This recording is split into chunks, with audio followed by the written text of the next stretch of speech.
So we're going to spend all day today here talking about intercepts, zeros, and slopes, which are all words that we've talked about before. Right now, I want you to highlight with your highlighter the words x-intercept, y-intercept, and zero. These are all words we've talked about before, but are coming back to haunt us. There are specific places, the half sheet. There's specific places on our graph. So if you look at this example of graph on the top of the page here, it has the y-intercept as where the graph crosses the y-axis, which is why it's called a y-intercept. Quick review. Does anyone remember the other word that we can use for y-intercept? It's two words. Rate of change. No, that's for x. Miss, don't write it. Intercept. Initial value. Initial value. The initial value or the beginning number or where we start, where we begin. That's another word you might see for the y-intercept. That was a throwback question. And then if we talk about the the x-intercept, we're talking about where the graph crosses the x-axis, the flat axis. There is another word that stands for the x-intercept. Does anyone remember what that one is? Zero. The zero. Guys, the rate of change is the slope. Yeah, it's okay. I'm glad that you know those words, though. So the x-intercept and zero are actually the same point. We're going to answer their questions a little bit differently, though. Why don't you put a line through it? What line through what? Like, Oh, because if I do this, it looks like a 2. So if I put a line through it, I know it's a z. Good question, though. All right, so on graphs, way easy to do this because we can just literally point at where they are. So if we look at this first example here, if we want the y-intercept first, I look on the y-axis. Where does this graph cross the y-axis? 25. Cool. So we know that it crosses at 25, but I'm going to ask that you tell me intercepts as coordinates. 0, 25. Absolutely. Now, on your homework and sometimes on tests that aren't written by me, they're just going to let you answer as 25. Cool. We know that that's the correct answer, but technically, intercepts are places on graphs, so we're supposed to give it as ordered pairs. So we're going to write it as an ordered pair today. Now, if I'm looking for the x-intercept, I'm looking for where the graph crosses the x-axis. 0, 30 is up here. 30, 30, 0 gets me to the x-intercept. Okay, cool. So the x-intercept is 30, 0, because I know exactly where they are on the graph. They show up. They're like a point. Now, if we know the x-intercept is 30, 0, what's the 0? 30. Yeah, that's it. Y'all remember that? Cool. So we know that the x-intercept and the 0 are the same thing. If we found one, we found the other. We just write their answers differently. Cool. If that's the case and we got it on number 1, can we prove it to ourselves on number 3? Jump down to number 3 and see if you can still answer x-intercept, y-intercept, and 0. I'll give you like 30 seconds. For those of you who are struggling, here's what I would have done. I know that I'm looking for the y-axis first, which means I'm looking on this up and down axis. So this right here, this point, is where it crosses the y-axis. What value is that y value? -2. So that means, thank you, -2 means that the y-intercept is 0, -2. That's the coordinate where that graph crosses the axis. A lot of you were able to show me where it was, but we've got to work on our coordinates here to tell me where it is. Okay? Now, what about the x-intercept? We're looking for where it crosses the x-axis. Oh, yeah, you're right. 2, 0 is my x-intercept, which means my 0 is 2, yeah. Because these are always going to be the same. We just write their answers differently. All right, pretty simple, right? From a graph, real easy. Another way we're going to have to find our intercepts, though, is from a table. Okay? If you look over there at number 2, what do you notice? You got a what? You got a 0. I got a couple zeros. With your highlighter right now, I want you to highlight the rows with zeros in them. You see the second row that has 0, -4? That's your y-intercept. And the y and then 2, 0 and the last one? Yeah, Mickey already got it. So, if you notice, the number appears on which intercept it is. The number appears on which intercept it is. So, if I have 0, -4, which intercept is this one right here? 0, -4. Is which intercept? -4. No, which axis? Y. The y-intercept, yeah. This is my y-intercept, which I'm going to abbreviate to y-int because I'm lazy and I'm sorry. That's my y-intercept. And since the 2 appears on the x column, what is that one called? X-intercept. Absolutely. So literally I can already answer both of these questions. The y-intercept is 0, negative 4. And the x-intercept is 2, 0. Which means my 0 is? 2. Okay, bingo.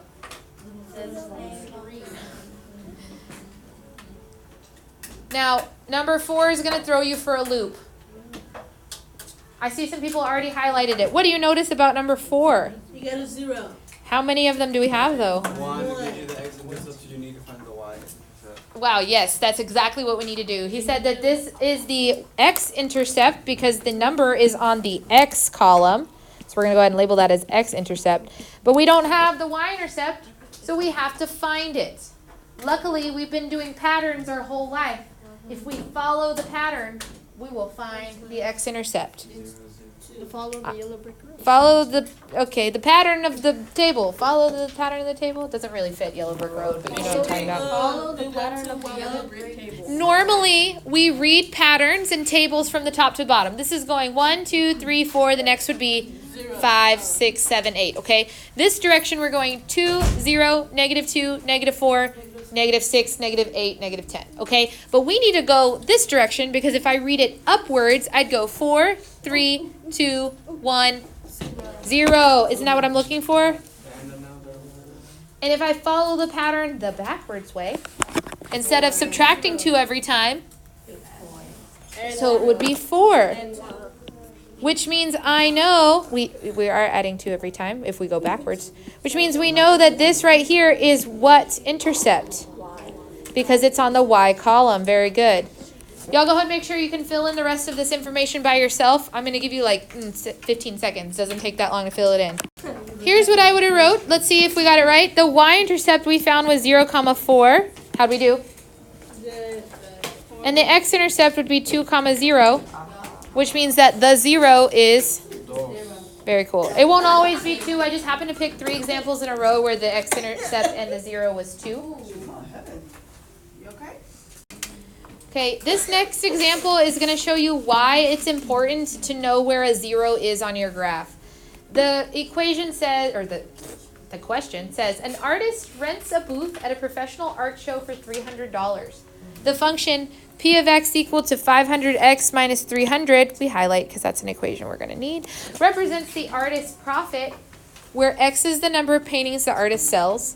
Find and explain the 0 of the function. Okay, we need to annotate this question a little bit. We know we need the equation, but we also need to know what things represent. We know the P is the profit. Profit means money. And X is the number of paintings the artist sells. Okay, if we understand this scenario, we've dished out $300 to rent this booth. And now we need to make money back. So how much am I selling per painting?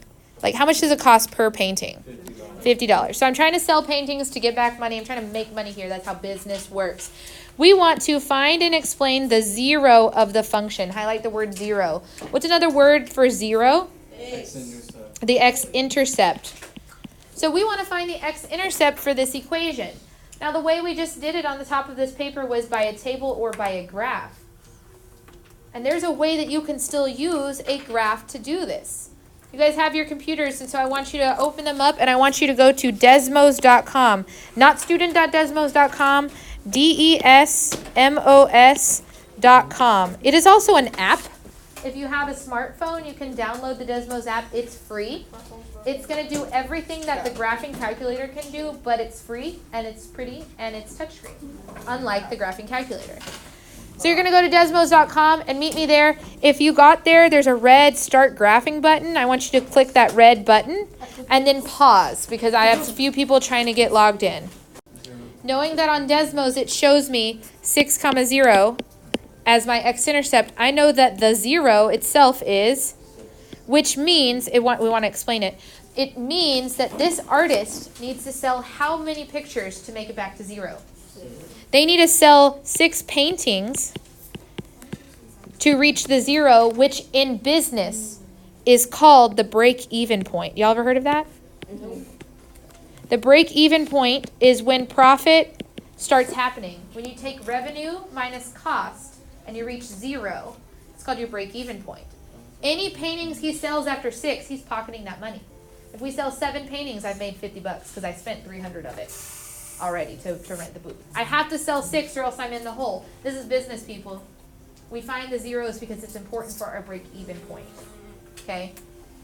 That's why we spend time talking about a zero. In business, it's called a zero or a break-even point because it's where profit is zero. Not negative, not positive, it's zero. It's where that word comes from. Okay, that's it on vocabulary review. We're going to spend some time now talking about that in standard form notation. Still talking about mainly these vocabulary words. We just needed to make sure we knew where they were. So I'm going to give you 30 seconds to glue this into your spiral and then meet me on the notes that look like this. 30 seconds. Ready, set, go. Starting now, we have our last form of a linear equation. We've already learned about slope-intercept form. We've already learned about point-slope form, but now we get to learn about standard form. Go ahead and highlight standard form. Standard form. Standard form I also like to call alphabetical order. Because if you notice, X comes first, then Y. That's alphabetical order. And we have 3 large letters, A, B, and C, that are even capitalized, that are in alphabetical order. That's awesome. Here's the thing, though. You know how we've been studying slope this whole time? What letter represents slope? M. Do you see an M in that equation? No. Oh, man. Because it's B. No, it's C. Next question. Do you see a lowercase b for my y-intercept? No. So can I tell you anything about my y-intercept right away from the graph? No. Do you see anything about an x1 and a y1 to talk about a point? No, this is standard form. It doesn't tell me any of that right away. There are shortcuts, though. Before today, when I was giving you a standard form function, you had to solve it for y, graph it, and then tell me all of the information. But today I'm going to show you the algebraic shortcuts that can use standard form in a more interesting way. Okay? Standard form is alphabetical order. There are numbers that are going to be in the place of A, B, and C, but for right now we're going to pretend like they're letters. If I were to cover up the B term with my hand, what letters are left? A, X, and C. A, X, and C. Specifically, the big ones are C and A, right? So if I take C and A and I divide them, so C divided by A, which is right here, what letter was left over? X. Guess what intercept we just found? X. We just found the x-intercept. And since I found the x-intercept, I also found the 0. Bless you. If I take my hand and I cover up the AX term, It'll be Y. it would be the y-intercept. Very good. And who remembers that word that's also a word for our y-intercept? Initial value. Thank you, initial value. Okay. So I have a couple of shortcuts, 2 little fractions I can make to find both my x and y intercept. I don't have to graph anything. I don't have to use slope-intercept form and then graph it and then find. That's a lot of work. Still a good way to find it. Here's some shortcuts. The very last one is the opposite of a over b. There's no trick where you cover it up, but this opposite of a over b finds my slope. Tell your neighbor opposite of a over b. Cool. Thank you for telling your neighbor that. That's my rise over run. Because here's the deal. We need to be able to find our slope still, but we don't have a letter M to just look at it and go, haha, that's the slope. We actually have to find it. But it's really easy. It's just the opposite of A over B. Okay? Can I show you an example problem before you tell me that you don't understand? Sure. Here's our first example problem. I want you to go ahead and highlight it so that you know we're working with this equation right here. And we got to label it A, B, and C because it's in alphabetical order. We have X's and then Y's and then a number. But we're going to label this A, and then B, and then C. My A value is 3. My B value is -9. And my C value It's -27. is -27. Cool. Now, I need to find my x-intercept. C over A. C over A, because if I'm talking about the x-intercept, I don't care about the y. So what letters are left? A and C. And we're going to do C divided by A to find the x-intercept.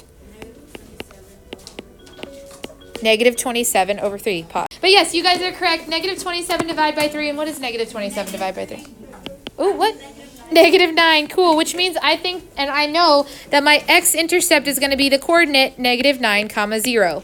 That also means my 0 is -9. Okay.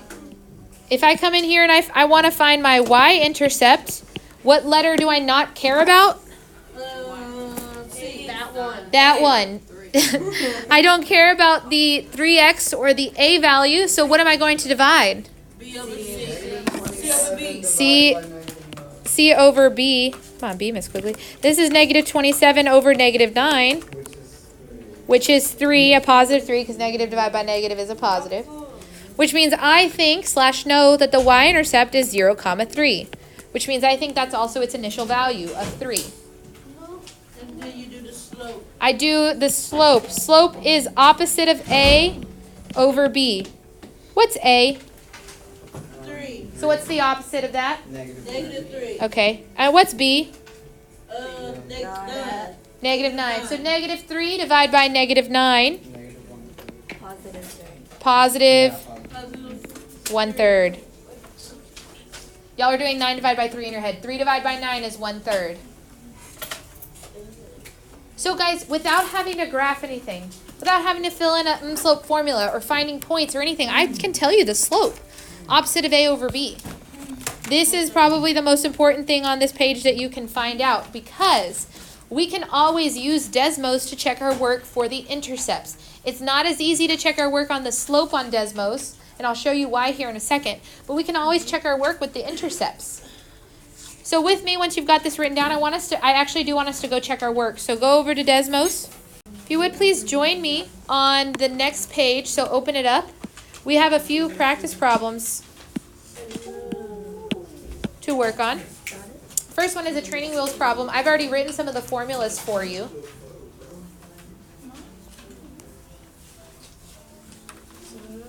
Written some of the formulas for you. We need to find all of these attributes for this graph. We will graph it and check it, but I need to find the y-intercept, x-intercept, 0, and the slope for that standard form function. But I gave you some training wheels here. I already wrote it down. If I have c divided by b, ooh, I need to label my stuff so I know what I'm talking about. Here's a, b, and c, okay? If I have c divided by b, that means I haven't talked about the a at all. What am I finding there? The y. X-intercept. Y. Which one? For What? C over B. What letter's there? -9 over 3. C. What letter? Y. It's the which intercept?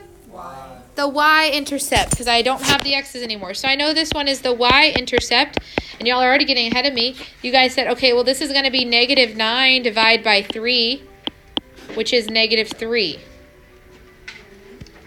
Which means that my y-intercept is going to be 0, comma, -3. Did I lose anybody?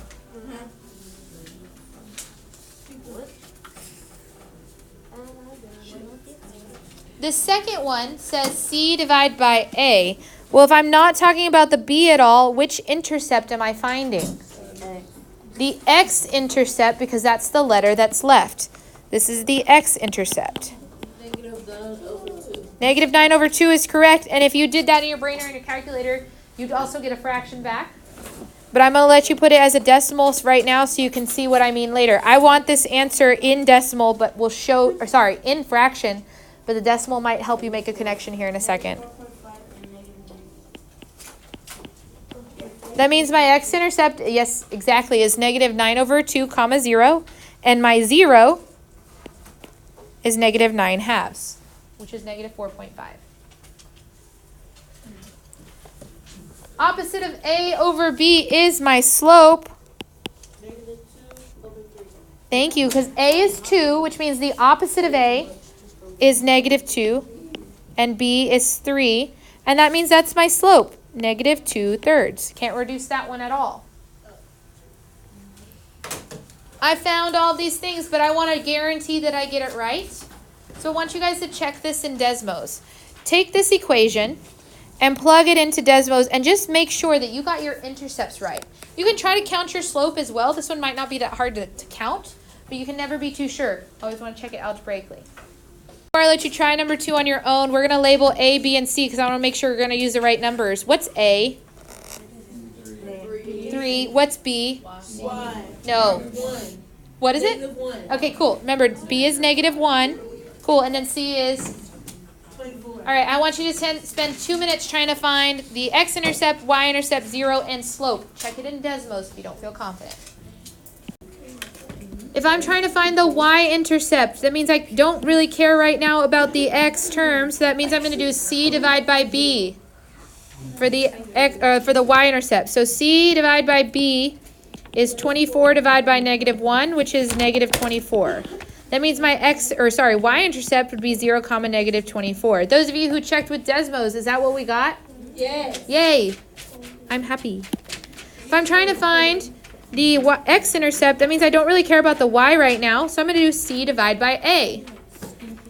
C divided by A is 24 divided by 3, which would give me 8. That means my x-intercept is 8, 0. Those of you who checked on Desmos, did we do it right? Yes. And then, therefore, my 0 is what number? 8. Sweet, because these are the same. And then we have to do our slope. The equation for slope is opposite of A divided by B. Opposite of A, well, A is 3, so the opposite of A is -3. divided by -1, which gives me 3. That's, I think, what you were talking about. So my slope here is 3, or 3 over 1. How'd we do, my friends? Good. Sweet. Do I need to show you on Desmos, or do y'all got it? We got it. Everybody? That was a chorus, but it wasn't the whole class. I'll show you just in case.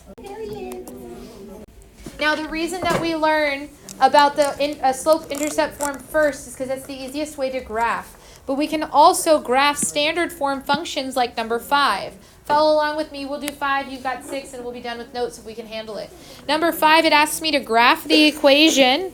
We highlight the equation because that's helpful. By finding the intercepts and then identify the slope. So we still are going to do everything we did in the other ones, but I'll show you why we do this. Okay? I still label A, B, and C. And I'm going to find my intercepts. Well, if I want the x-intercept, I know that I need to do something with the x's, so I'm going to do C divided by A. C divided by A, which is 12 divided by 4. 12 divided by 4 is 3. That means my graph crosses the x-axis at 3. I can go ahead and plot that point. I know that that's going to happen. Is it 0, 3? It is 3, 0, technically. But it's the 3 on the x-axis. If I'm trying to find the y-intercept, that means I don't really care anything about the x's right now. I'm going to do C divided by B. C is 12 divided by 3. Great job. So 12 divided by 3 is 4. 4. So I know that this graph crosses the y-axis at 4.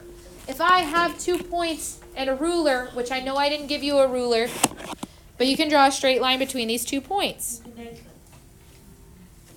Connect them and draw arrows on both sides indicating that the line keeps going. And we'll have graphed our equation. Boom, done. I didn't have to find the slope. I didn't have to use the slope. I didn't have to find the y-intercept. Well, I did. I found 2 points and I played connect the dots. Although we're not finished though, because this one did ask me to find the slope. What's the shortcut for slope?